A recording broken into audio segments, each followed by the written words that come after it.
Hey, Hey, Wendy. Hey, how's it going? it's going amazing.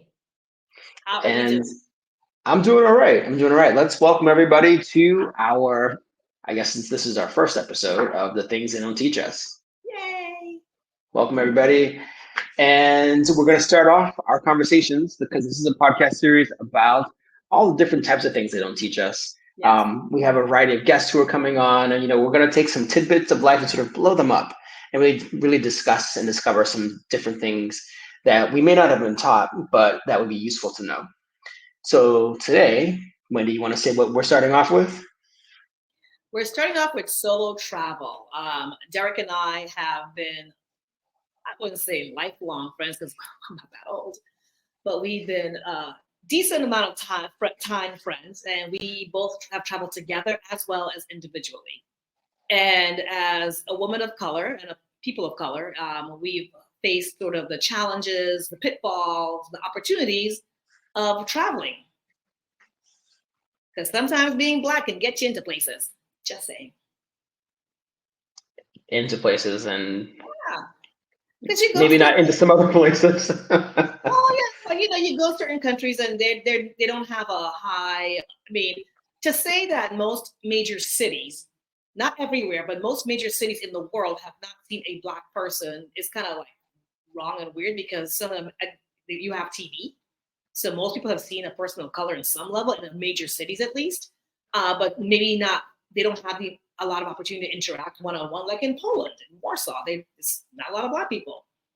But so you get a certain level of curiosity and interest about your life, and then depending on who you're talking to, and I won't name the countries for fear of backlash.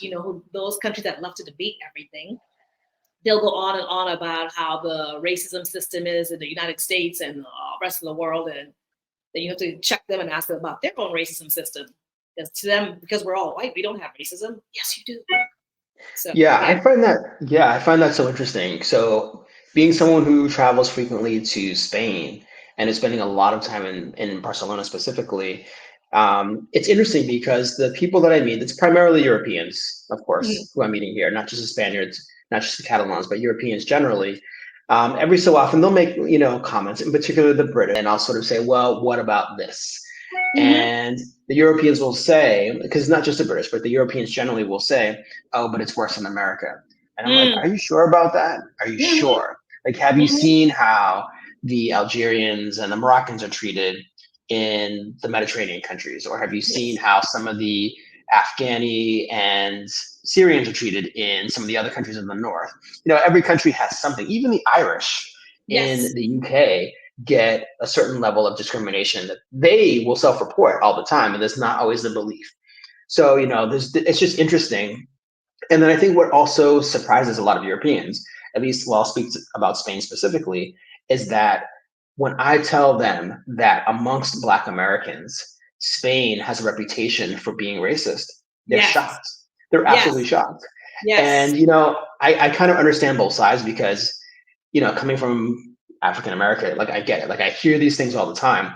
But being someone who not lives, but travels to Spain a lot and seeing police brutality or other things that happen in the States on Spanish TV, I'm like, I can see why they get the Yes. impression that it's worse in the Yes. US. So it's Yes. just interesting the stuff that we're taught, that we're socialized to think about, or even not think about when we think about traveling or being in another country. That is very true. I've heard people say things about like Italy, for example. I had a young lady tell me up and down she's heard how racist they're in Italy. And I said to her, I'm like, are you crazy? Like I've had some good times in Italy. But yeah, it's not that. And the funny thing, as we're having this conversation, this man walks by and starts to flirt with her. And the man happened to be Italian. It was just the most random thing. I'm looking at her like, could this be any more of a sign for you? That Italy is not like that. I've had some wonderful times. I love Italy. I love Italians. So yeah, no, it's there's a lot of misconceptions all over the world on all sides. Yes, and I also think that who you are as a person and how people see who you are also matters too. So you being a Black woman in Italy, I can imagine having a great time because from what I've seen and heard, Black women have a great time in Italy. But me being a Black man in Italy, I have had okay times in Italy. I can't say that I've loved it. There's been so many times I'm kind of like, oh, why is this so difficult? Why is this so difficult? But then when I come to Spain, it's almost the opposite because the Black women that I know will say, they have trouble in Spain, where I'm just like, oh, Spain Yeah. is amazing. So it's just interesting to see how each country, the society differs, how the same person can have completely different experiences in neighboring countries. I mean, granted, Italy and Spain are not neighboring, but they're so Yeah. close and they're culturally close. It's just amazing to me how different they can be sometimes. Derek, you need to learn how to toss your hair and bat your eyelashes. Well, as soon as I grow some hair or buy some hair, sure, we can have. You can teach me that lesson. That's something you can teach me. I haven't been taught that yet. But moving on with the about solo travel, one of the things we've been doing with our upcoming guests is asking sort of three general questions. What have you done that's for in whatever topic has gone well? What would you do differently, knowing, and what has not gone well? So what went well, what hasn't gone well, and what would you do differently? So Derek, I'll ask you in terms of solo traveling, what has gone well for you, what has not gone well for you, and understanding travel as you do now, what would you do differently? So I think what has gone well for me is just being flexible with traveling. So I think that's inherent with travel anyways. You may have a flight delay, your bus may break down, your hotel may be overbooked, or your room may not be ready. And those are just the small things. So I think just having some flexibility, being flexible, not scheduling things so tightly that you remove all the flexibility from your timetable, from your schedule, and from just your day. So you just add stress to your life. I think that's something that I have managed to learn how to incorporate into travel and sort of do well. So one is that in terms of like the 10,000-foot view of a travel experience, make sure you build some flexibility in. But even more on the ground level, when you're just working with people one-on-one, being flexible there. So you may meet someone who's like, hey, my uncle owns this restaurant. Do you want to come over and have a meal here? Or someone says, hey, I'm driving up to this mountain and I'm passing by your hotel. I can drop you off. Granted, there's a little bit of trust factor that you have to factor in as well. You have to assess the risk. If there's a risk here, I mean, it's true. But at the same time, like sometimes adding that little bit of flexibility, because then you just get to meet people in a different way. You get to experience the place you are differently as well. So I'm thinking specifically when I was recently in Bulgaria, I was at a bar, I was talking to all the bartenders, and one was like, hey, tomorrow's my day off. Do you want me to give you a tour around the city? And I'm like, yeah, sure. And so then we started texting the next day. He's like, oh, do you want to do city or do you want to go outside the city? And I'm like, oh, I've been in the city enough. Why don't we go outside the city? And so we drove up to a mountain just outside the city. And I know you, amongst other people, were joking like, this is the beginning of a horror story, but it was actually a fantastic day. It was a fantastic day. It was a hot day in the city. So going up the mountain, we lowered the temperature by like 10 degrees. So it was great. It was worth it. So just adding that little bit of flexibility. And yes, it does take a little bit of trust. There is a little bit of a risk factor in there, but you may be well rewarded. So I'd say that's something that I do well, just adding that sense of trust and assessing my risk and being flexible. Oh, well, I guess what you know, something like I know as you talked about your traveling and meeting people, random strangers. I know you got kidnapped once. We're not going to go there. We're not going to do that story. That's a story just for close friends. That's not a Okay. story that I'm putting out in the world. You But survived, everyone.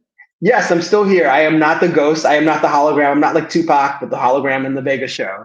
We're not going to go down that story. We're not going to go down that path. We're not going to address that story. But what I will say is something approaching that. So things that I should be doing better is just researching destinations a little bit better in advance. So thinking specifically about the times that I've been scammed. Every so often it happens. It hasn't happened a lot. It kind of happens like every 7 to 10 years.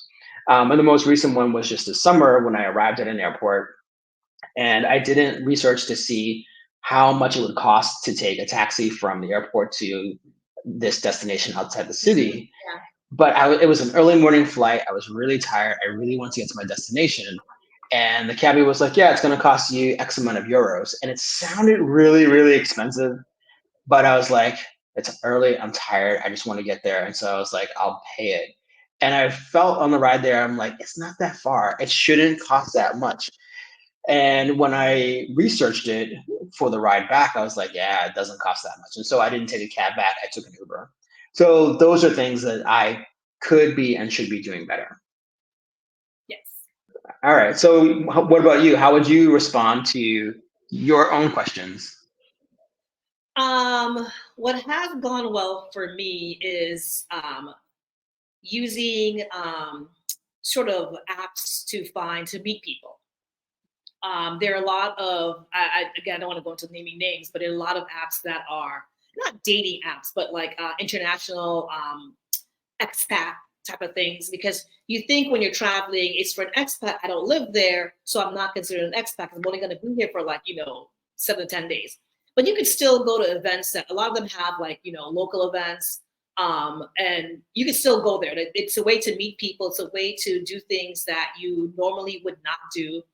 I go to Paris all the time because I have family there, and I use one of those apps to go to just picnics and salsa dancing, things like that. And every time I come back from something, my cousin is like, "Where did you go?" And how come I've never heard of these places? So it's a great way to do things kind of off the beaten path. Um, Another tip I learned over the years: if you're at a hotel and you want to go to some place, a restaurant or something, I always ask the valet guys. I don't ask the concierges, and they might beat me up, but they get some generosity from the restaurants that they promote. That's fine. Hey, it's the price of cost of doing business. But the valet boys usually tell you someplace like a little local, a little more democratically priced, and just something easy because they themselves are pretty much easy people themselves. So that's gone well for me. What hasn't gone well is, to your point, not doing as good research, getting caught up in the taxi scam because it's everywhere they do it. I don't care where you go, they do that. Google Maps and Uber has been a game changer in that because now you can figure out your transportation. So that has not gone well for me. But what I've been doing differently is just more research, more understanding of where I'm going and the ways to get there. Because I've gotten caught up in the taxi ones. And now, especially in Europe, it's so easy to take public transportation. So I'm definitely being more flexible about that. Um, yeah, I think those are the things pretty much similar to yours. And have you ever had a semi-kidnapping story? No, because I'm not supposed. As women, when we travel by ourselves, we're a little more careful. We don't necessarily go off with strangers as easily, which could be a good thing or a bad thing. It could be a good thing because you like to your talk a point about the experience that you had. I mean, that was wonderful. Um, but unfortunately, girls are taught, and I think we're kind of hardwired to not be as trusting. So some random person, guy or girl, says to you, "Hey, come here with me," and you're like, "Yeah, let me think about that." So I mean, have I been in bars and just chatted up strangers and had them buy me drinks and have dinner or what else? Yeah, I've done that. And I have met people that I've like connected with where we may have met in a bar where two women traveling by ourselves and we're chatting. It's like, well, hey, I'm doing this tomorrow. Would you want to hang out with me? I've done things like that, but I haven't sort of like gone to a car. You know what they say, Dee? Don't take candy from strangers. So I haven't done that. Nothing I like mean, I was at the bar, so the guy's bar. I mean, clearly he had a job. He was trusted to serve drinks. So and he spoke English. So I was like, okay, he's got to be somewhat vouched for. yeah, So no, I was like, I mean, if it was one of the clients, I might have been a little more hesitant. yeah. But seeing as how he's a bartender and he's saying, in earshot of a bunch of people, hey, do you want to go for a tour of the city? I was like, okay, that's fine. Although Mhm. I will say that when I got into the car, because I think he kind of thought about it too. He's like, wait a minute. Because when I got into the car the next day, he's like, oh, you American, you're so trusting. I could just be taking you to kill me. And I'm like, I actually thought the same thing, but let's go. And then he kept, telling the joke over and over again. And I was like, can you just tell me if you're gonna kill me? Like, just tell me now, just so that we can just get this out of the way. He's like, then it won't be a surprise. And I'm like, yeah, but you've already let the cat out of the bag if it's gonna happen. So you may as well just tell me. Yeah, But right. again, here I am safe and Yeah. sound. Yeah, nice, Yeah. nice. Yeah. So I have a question now, Yeah. for which I'll start with you, which is you, I'm sure, have heard of the term traveling while black. Mhm. And so whether you believe it's a thing or not, well, one, do you think it's a thing or not? And then two, if you think it's a thing, how do you think traveling while black has changed since you've been solo traveling? Well, it's nice to see more Black people on the on the planes going to different parts of the world. I mean, even in the U.S., if you're going to the Houston, Atlanta, Miami, planes got a lot of Black folks. If you're going to some random place like Ohio, you may see one or two. I mean, I've been in situations where I went to Cancun on one of those junket trips once, and my then boyfriend and I were the only Black people on the plane, which is very good. And it was like, I don't know, this is of course many, many years ago. So now I'm seeing more and more Black folks traveling. I'm seeing them in the better seats, business class, and what have you. And that's been refreshing as the years have gone on. Um, I've heard from different people about being a Black person where, like in Japan, where there's not a lot of Black people, and people coming up to you and touching your hair and being all, intimate about Black skin. I have never had that happen to me. I've been to Korea, I've been to Japan, I've been South America. I don't think I'm special there. I've been all over Europe. I have never had anyone come up to me and physically touch me without, just in general. I mean, have I gotten a look here and there, like in Germany or something back in the day? Yeah, we have, but I generally don't notice those things. I'm not paying attention to those people. But I don't know. I mean, I see the videos, and then it's like we get this like sort of barrage of like people saying, "Oh, you shouldn't let that happen," blah blah blah. There's many sides to a story, so who knows what happened before that filming took place and how the story's presented. So I don't know, but I can honestly say I've never had that happen. I've had a lot of curious looks and maybe a few questions, but that's it. It's now with Google Maps and the applications, it's nice. You can meet people now. You can meet more Black folks. I found these women in Colombia that had a women thing for Black women, and it was great because I go to Colombia and I go there for like 6 weeks, 8 weeks at a time, and now it's like I'm making friends there. These women do things together. It's wonderful. We don't speak a lot of Spanish, which is not a good thing because I'd like to learn more Spanish. But yeah, it's traveling and traveling while Black has changed over the years for the good, for the better, at least in my opinion. I don't know. Yeah, no, I would agree actually. So your anecdote about Germany reminds me of when I was a teen and my group, we were transiting through Frankfurt. I think it was Frankfurt. And we were in some corridor that was probably no bigger than an airplane. What do you call those? The walkways that go to the plane between the terminal Mhm. and the plane. But somehow they had like I was in a line going one way, but then there was another line coming back in the same corridor with us. So it's a really tight space with two lines going in different directions. And everybody in the line across from us was looking at me, but then somehow everybody in my line was also looking at me. And I'm like, how is this possible? Like, how is this possible? And then when I sort of noticed, okay, I am literally the only Black Yeah, person yeah, here, I was like, okay, I get it. But still, this is Europe. This is Germany. I shouldn't be, the object of so much curiosity, the subject of so much curiosity. yeah. But I think over the years, because I'm far from being a teen at this point, I think over the years, I don't get that as much anymore. Like Yeah, in Eastern Europe, a little bit. Like people weren't like rubbernecking, like doing this, but I could see their eyes darting, like trying to walk straight, but also yeah, darting to look at me. yeah, And when I would just look at them, their eyes would dart back, and I'm like, yeah, okay, it's Eastern Europe. There's not as many Black people here, but also yeah, like coming from the States, wearing American clothing, having the sunglasses, having the baseball cap, like yeah, it's different. And so, I stood out in a different way, not just because I'm darker skin, but also because of the way I dressed as well. yeah. That's something I So, try to do when I travel. Not to cut you off, but I try to mm, not look too American. mm, I try to sort of blend in with the dress code of where I'm going because yeah, you stand out because you're Black. That's one part of it. But then also by wearing very American look, like, jewelry, sunglasses, if you're in a group being, little extra. Not that I don't mind a little extra, don't get me wrong. But I find that, you draw more attention to yourself. So sometimes when people say these things about these countries, I wonder how much have you done to sort of draw attention to yourself, and now it's a negative reaction. I was in Italy once, and I know the girls there at the time dressed with, like, they love to wear the little scarves around their neck, and they wear sort of blousy dresses, blousy shirts, excuse me. So I dressed accordingly, and I walked into stores and people assumed I was Italian, and they just started talking Italian to me. It's like, no. I went to Lisbon, and on the and they thought I was Portuguese.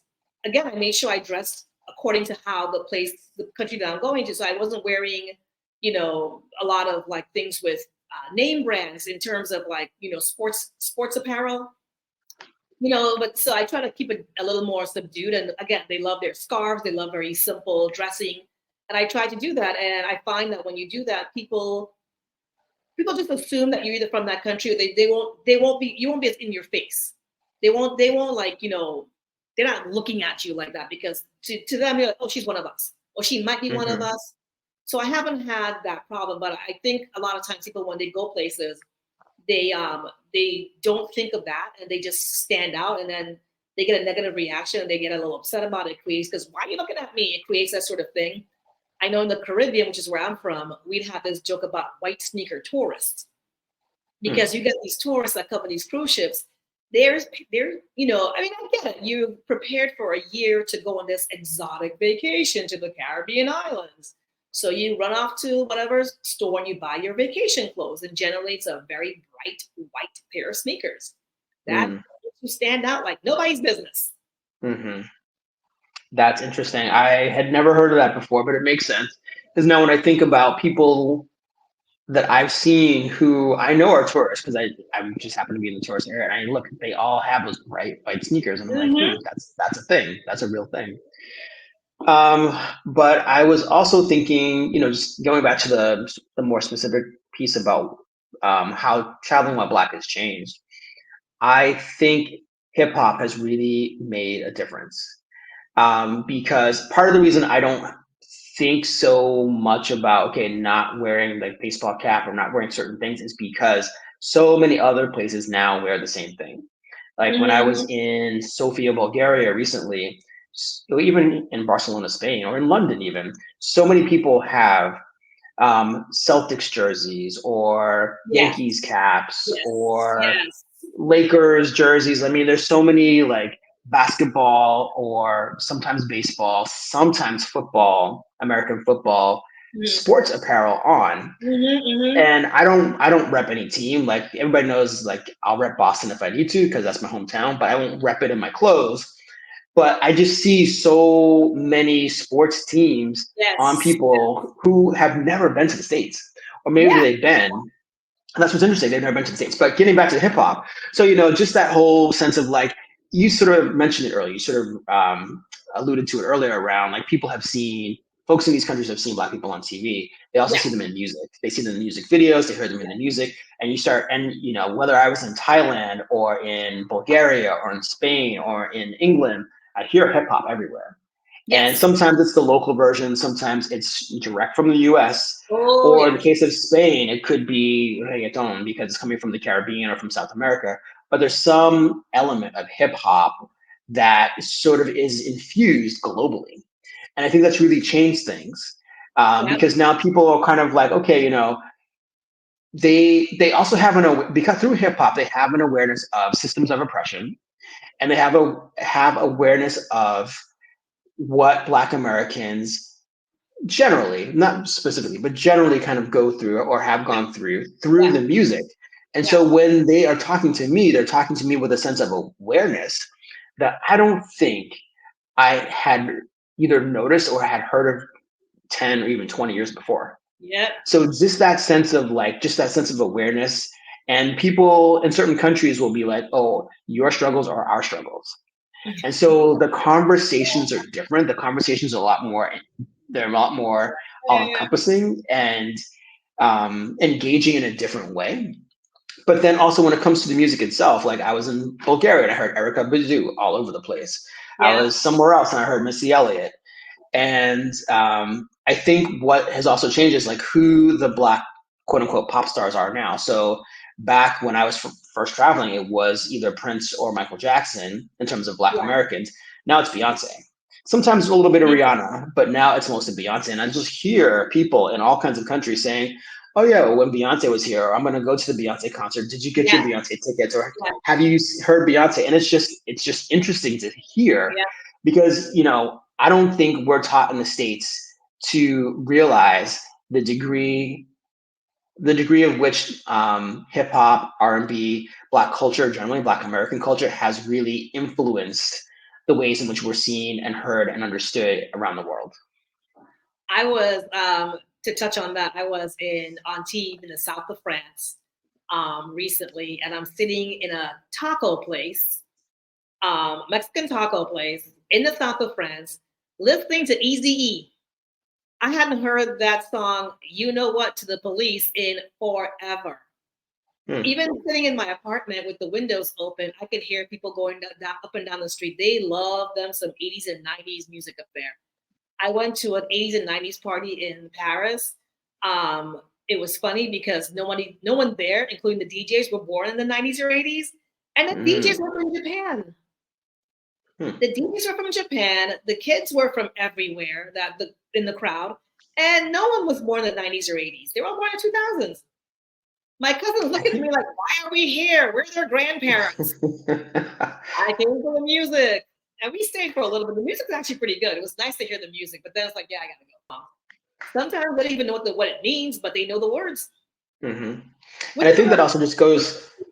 in traveling, I'm sorry, is that I Hmm. remember going to Europe, especially I'll use France, for example, especially Paris, because I have family there. I go often. I remember going to France maybe 20 plus years ago and having, in Paris Central, especially having difficulty communicating with people because you don't speak French, blah, blah, blah. That has changed so much. My Hmm. French has gotten better as the years have gone on, but these kids now realize to travel, you have to speak English. And Mhm. these young people, they want to travel. So for them, meeting someone like me that speaks English, they're like, okay, we need to speak French. Let's work on our English. Even my cousin's baby, who at the time was 3, when we took her to like the preschool thing for her to do her entry thing, they were all impressed. Oh, she speaks English. Ooh. And here I'm thinking, like, she speaks English. No. No, you just said what I was about to say. Like the level of English and level in which people want to communicate in English has completely changed. And that's great for them, but it's not so great for us because, Well, those of us who I want to learn want the to language. improve my, Yeah. what's that? For those of us who want to learn the language. Hmm. Yeah, because I want to improve my Spanish. Yeah. I understand Japanese, and that's in part because the Japanese don't speak the level of English as high as some of the neighboring countries. So I was forced to learn Japanese, but also I lived there for 5 years, so I had time to learn it. But given how much time I've spent in Spanish-speaking countries, I wish my Spanish was a lot Yeah, right. better. But one, I took French in high school, so I don't have that base. But then two, in these countries, a lot of people want to speak English, and so Mm-hmm. I just don't have the. I don't want to say I don't have the necessity, but I'm just not forced in the same way. Oh, Yeah. sounds like there's construction. I don't know if you can hear the construction. I'm just not forced in the same way to communicate in Spanish that I would like to do. But Yeah. maybe that will change as people hear this podcast and like, hey, we can do an intercambio and like practice with you. Well, it's funny. You don't need to speak the language to travel anymore. I mean, so to say that I don't want to go to France or Italy because I don't speak the language, you don't need to. If you're staying in the big cities, when you go outside of the big cities, you might have a little bit of challenge. But even then, you go into a restaurant or a supermarket, you'll find someone to be able to communicate with you. And Mhm. on TV, I heard very little French because they get a lot of tourists from England. That's a big part of their group there. So everyone there speaks English. I try with, I mean, I've learned over the years, if you learn how to say hello, thank you, please, and cheers in any language, you can usually get someone to help you. I hardly have to use my French there. Hmm. It was That's surprising. surprising for I knew France. a lot of 80s and 90s music, and I didn't have to use my French a lot. Yeah, it's not as challenging as it used to be. I mean, Are most you sure people, you were in France and not in Canada? I know, right? I even Yeah. went to a store where the woman said she didn't speak a lot of French and we were able to communicate. And then she says to me, she holds my hand and she, like, just in a very charming way says to me, oh, she goes, I'm from Normandy. We love the Americans. Thank you very much. Mm. I forgot all about that. I'm like, oh, well, honey, the wrong sister. So I wasn't there. I completely forgot about that. I was like, that's okay. But she was like so charming. Like, we love the Americans. Like, we have a graveyard. It's just all American soldiers. You should come see it. Yeah. Did you But go? yeah, but they all speak English now. They all have a level of English, especially in the service jobs. So you don't have to worry about Mm. not going to some place because they don't speak English.